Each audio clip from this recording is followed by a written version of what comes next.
Hey everyone, Reaper here again with another video. This time I thought I would try something a little different. This is my top 15 most nostalgic comics.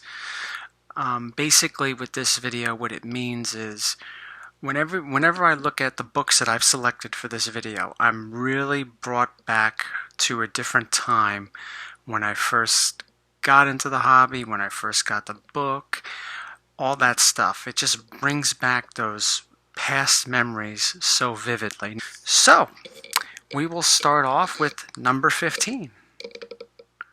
Cryptoterra 17. I've always been a big fan of the EC books. I had all of these in reprint, so I was very familiar with this cover. So every time that I look at this book, I'm brought back to when I first read the reprint.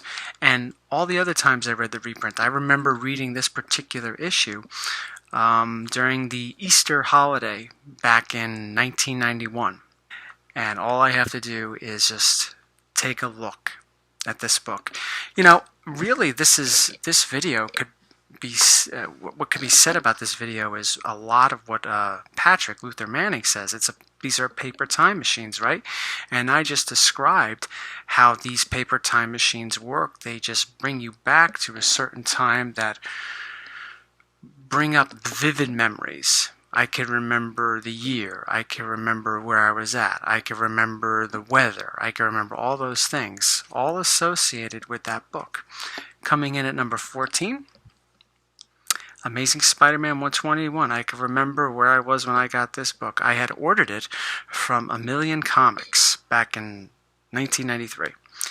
And it finally came in the mail, I believe, at the end of September 1993 on a Saturday morning. I remember waking up early, and then I heard a knock at the door, thinking that maybe this knock is the postage guy delivering my comic book. At the time, this one was more sought out than the 121. Now, presently, I think the 121 is more sought out than this one, but that doesn't matter. This was truly a treat. Number 13, Iron Fist 14. Pretty high-grade copy, a very high-grade copy. Anyway, I've had this since 1994. I could remember exactly where I got it. The Woodbridge Sheridan in Woodbridge, New Jersey, right across from Route 1, Route 1, when they would hold their, I don't know if it was monthly, but I think it was every other month they would have a comic book convention at the Sheridan, and it happened right after my birthday. After I got my birthday money, so I went and got this, and very happy to add it into my collection. So this is definitely a book that brings me back. Number 12. Here's one that was one of the first books I got in reprint, the Marvel Milestone editions. It took me several years to get the actual issue. This is Fantastic Four number 1. There's not much I could say about it, you know, for those that don't know. Everyone knows what Fantastic Four number 1 is. But what I remember so vividly about this particular book is when I read the reprint. Wasn't a fan of Fantastic Four, didn't know anything about them. This was back when I was first starting getting into comics. So I knew the XMen, I knew Spiderman, and I knew some DC characters, of course, like Superman, Batman, Wonder Woman, Aquaman, and blah, blah, blah, blah, blah. And the EC books. I didn't know who the hell the Fantastic Four were. But Gilbert, those of you that remember me, once again, if you see that History of Comic Collecting, Volume 1, Gilbert threw this in there for me and says, here, read it, you know. It's a reprint, it's cheap, and I read it, and I was very delighted with it. I enjoyed the book so much because it had what Luther Manning says a lot. It had that blend of obviously the superhero aspect with Fantastic Four, but also had that old 50s Atlas monsters. So it had that unique blend. It was really a transitional time for Marvel, moving away from the monster books into superheroes, with the experiment being Fantastic Four number 1.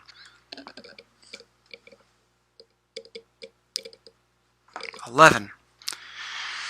This has to be on my top 15 most nostalgic books. It is a classic cover. It's been swiped several times. Not swiped as often as others, but it's definitely, and it was also my very first X-Men book. XMen 141, Days of Future Past Part 1. became a fan of this particular storyline by watching the X-Men cartoon when they first came out in the 90s, early 90s. Every time I look at this particular book, not only do I remember the cartoon, how they adapted this story to the cartoon, I think of St. Mark's Place. And I've been to that place several times in the years that have passed since purchasing this book, and always brings me back to that little comic book shop in the village. I believe we're on number 10 now, right? Sometimes I lose track with the numbers when I'm moving backwards. Anyway, we'll say this is number 10.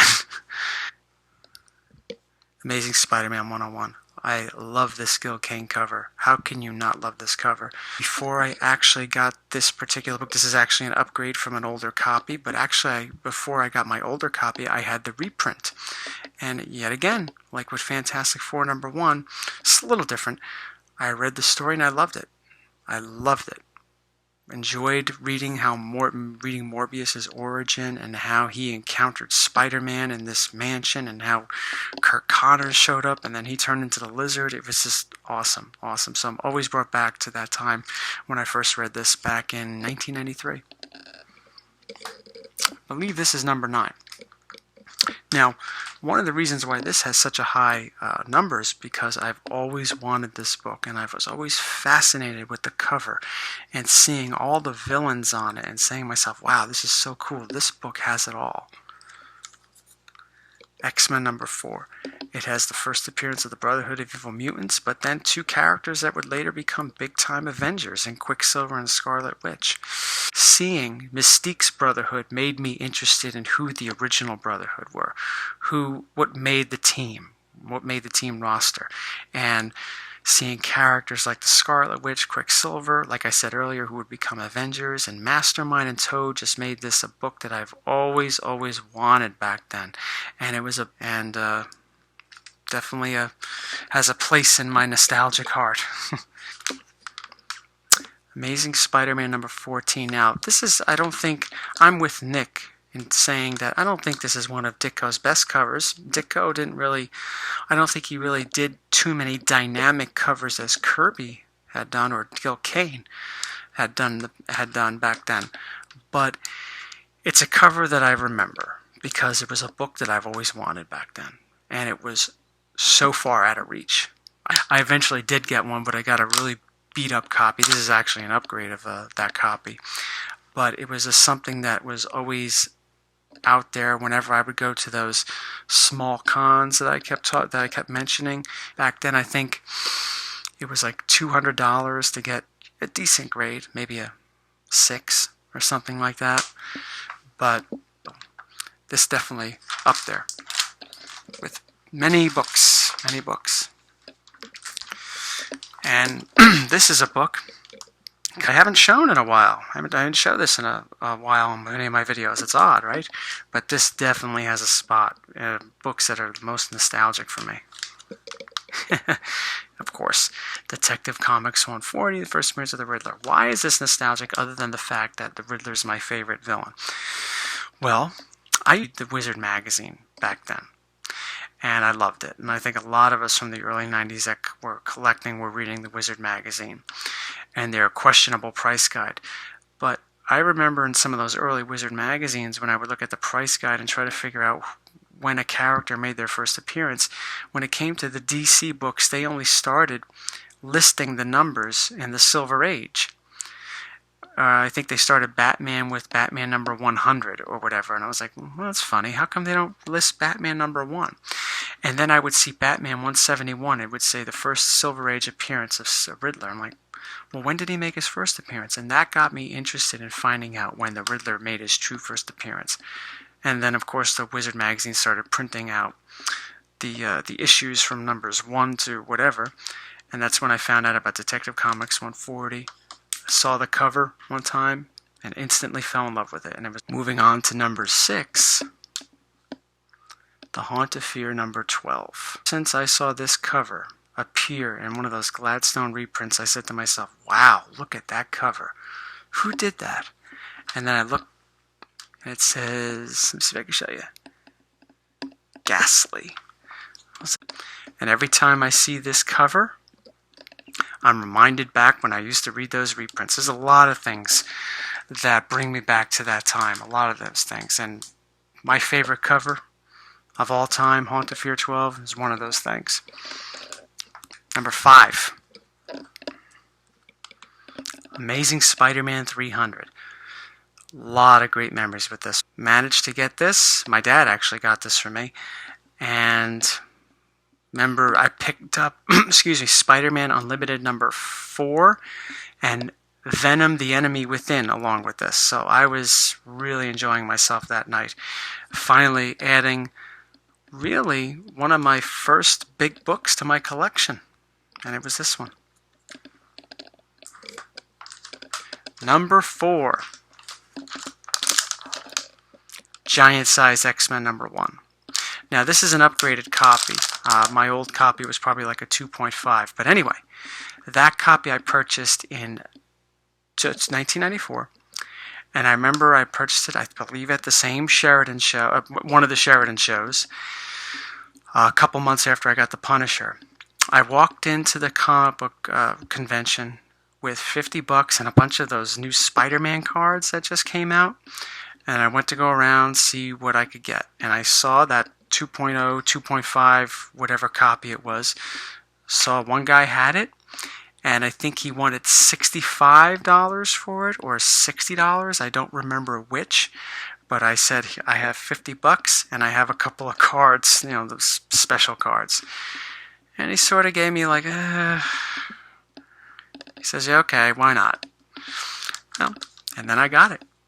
And every time I see this book, I think of that time and that guy. I wonder whatever happened to him. He was pretty old back then. So I don't know. That was a long time ago. But a very, very nice memory every time I look at Giant Size X-Men number 1. Number 3. Incredible Hulk 181. This is Dr. Von Chilla's personal favorite. Huge X-Men fan. Huge Wolverine fan. It makes sense that this would have a high number on my list at number 3. So, one story about it. This is also, like the Giant Size X-Men, an upgrade.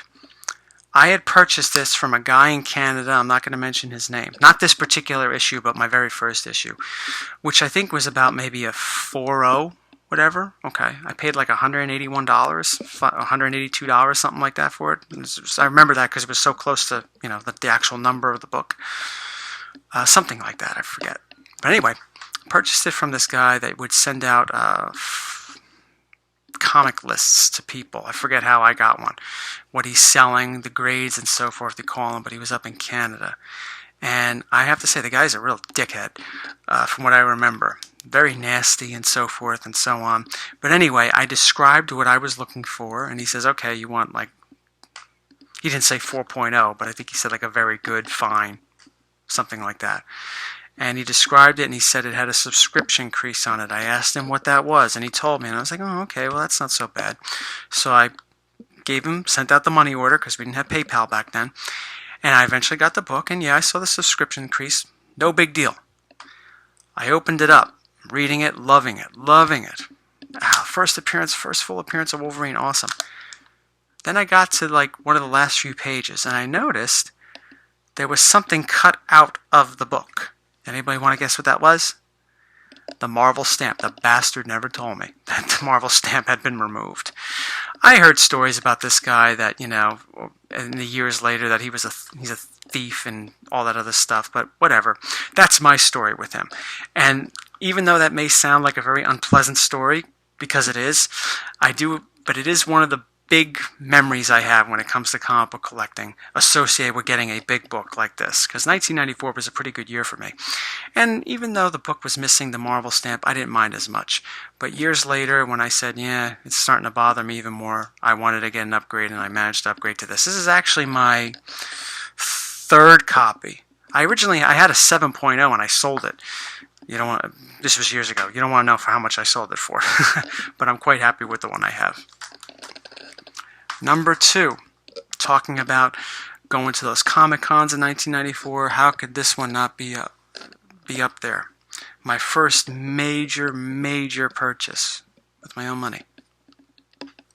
a high-grade copy of the first appearance of the Punisher. This one, thankfully, has the Marvel stamp in it, but I didn't know to check, and I didn't know to ask. I told the story on how I got this. I'm not going to repeat it again. For those that watched my history video, Volume 1, no. It was, I think it's Volume 2. Excuse me, Volume 2. You know, you'll hear the story there, and know why this is so important to me. Wanted a big book. One of 4 big books I went into that particular con in that blizzard day in early February. One of 4 books I wanted to get. This, Incredible Hulk 181, Amazing Spiderman 14, or Iron Fist 14. And I said to myself, well, Amazing Spider-Man 14 is not going to happen. Didn't really see Iron Fist 14. Incredible Hulk 181 was still kind of expensive, and I saw this for the exact amount of money I had in my pocket. Asked how much it was. It was that exact amount. Gave it to him, and it's been with me ever since. Man, it's still in absolute high-grade shape. I took very good care of it, despite the fact that when I got it, I was so proud. I took this book everywhere with me. I think I even took it to high school with me. Showed one of my comic book friends. He's like, "Oh wow, look at this." I was like, "Yeah, really, really happy." It's a monumental book in my collection for those reasons. And the #1 book that gives me so much nostalgia, that brings me back to another time when, I guess, when comic book collecting was more innocent for me. Back when we weren't so, well, at least not, I shouldn't say we, I'll speak for me. When I wasn't so worried about collecting grades and all that other stuff. When just the idea of having the book was great. X-Men #1. If you had told my 1993 self that one day I would have a copy with a cover, would never have believed you. I've had 3 copies of this over the years. My first copy I purchased back in 1993, a coverless copy. It also had the back page ripped out, which was an ad or whatever, the advertisement or whatever. Didn't interfere with the story or anything like that, but that was ripped out. It was restapled. The pages were, I think, brown, darker than tan, brittle, tape on every page. I paid $35 for it in a comic book store in Linden, New Jersey. But I was happy. I had the first appearance of the X-Men. Didn't have a cover. Wasn't very nice to look at, but I was happy to get it. I sold that a year ago, and then I sold my other copy that I had purchased years earlier to help finance a bigger book. But I knew that I would be getting this one back again because I couldn't go very long without it, and I did. Same grade, but a much nicer looking book. And definitely the #1 nostalgic book in my collection. This video is not necessarily about value per se.